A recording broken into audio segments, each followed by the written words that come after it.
Hello friends, welcome to my YouTube channel steno fighter.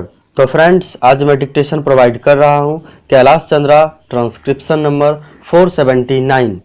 So let's start. 10 seconds, 5 seconds, start. Mr.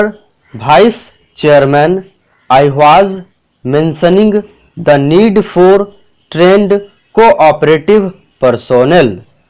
On the one side, we have to train the non-officials in cooperative principles, and on the other side, as a permanent skeleton for running all cooperative institutions, we should have training of cooperative personnel.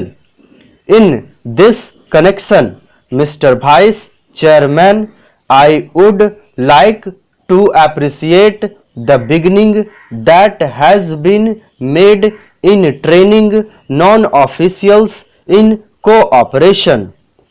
This has been attempted on a scale which has not been done hitherto, but more than any cooperative principles, the human element, the element of character, the element by which people will stand up to certain cooperative principles rather than their own selfish purposes is what is wanting in many of our cooperative societies. This cannot be improved by legislation. Nobody can legislate a people into good behavior.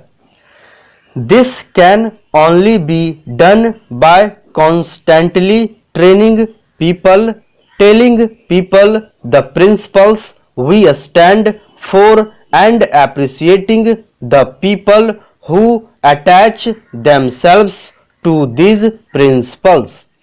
With regard to the training of cooperative personnel, I do not know about other states, but as far as Tamil Nadu is concerned, there are 3 institutions which give 1 year training in cooperation, 1 year's training for graduates who are considered as senior inspectors, and another for school financials and above who are called junior inspectors.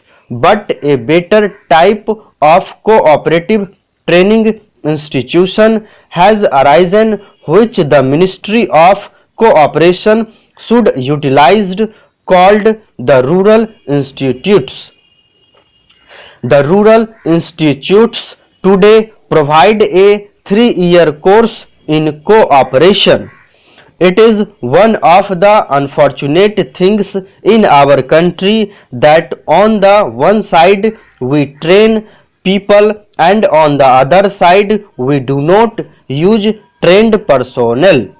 We know the number of people we send to foreign countries for training in various types of engineering fields, and when they return we use them just in the wrong places, and many of them feel frustrated because they are not utilized in the fields for which they were trained.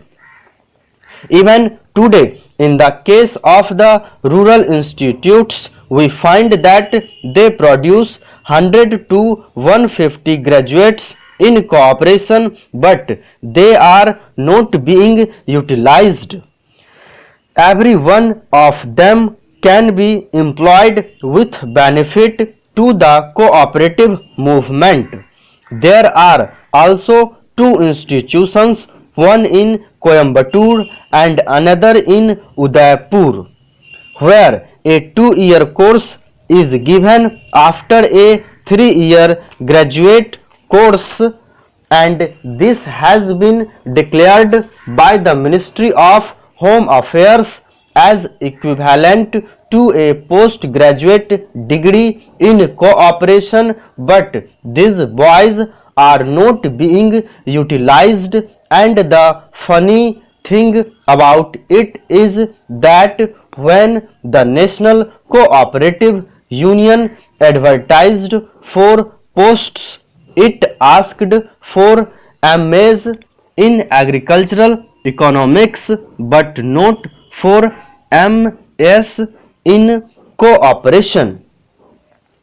This is all the more surprising because the Education Ministry had received a letter from the National Cooperative Union saying that these postgraduates in cooperation would be utilized by the National Cooperative Union. In spite of all this, in the advertisement, they called for all accepting postgraduate students in cooperation. This only shows the lack of coordination between the Ministry of Cooperation and the Ministry of Education. I hope, Mr. Vice Chairman, the Ministry of Cooperation will see that these people who are trained especially on a request made by representatives of the Cooperation Ministry and the Reserve Bank and who have undergone a 2-year course after graduation are properly utilized. Hereafter, at least, I hope that people will choose those who have studied cooperation and have undergone a course of training that has been provided by the state at huge expenditure. Now, I come to the next important aspect of cooperation, and that is with regard to cooperative financing. Recently, our apex banks have been strengthened.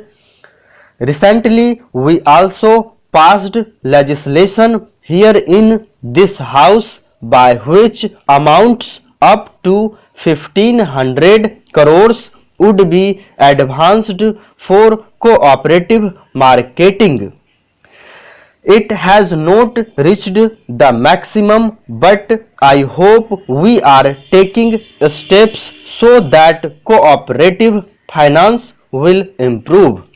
Today, if we take statistics, we will find that financing by the cooperative sector has increased many times. I must accept that if I remember right, as far as Tamil Nadu is concerned, it has become 5, 6, 7 and even 10 times in certain areas, and while this is good so far as it goes, greater facilities should be provided for further expansion if the movement is to touch the people. If it is merely to be an example of a society here and there, it is another matter. But if our policy is as it has been proclaimed to be, that we want to expand all our activities through the cooperative sector so that the people will have a say and the people will do it in the best possible manner for the good of the people, then the finance that we provide is not very sufficient. As I said before, Mr. Vice Chairman, the amount invested in the cooperative sector has been increased considerably in recent years. Stop.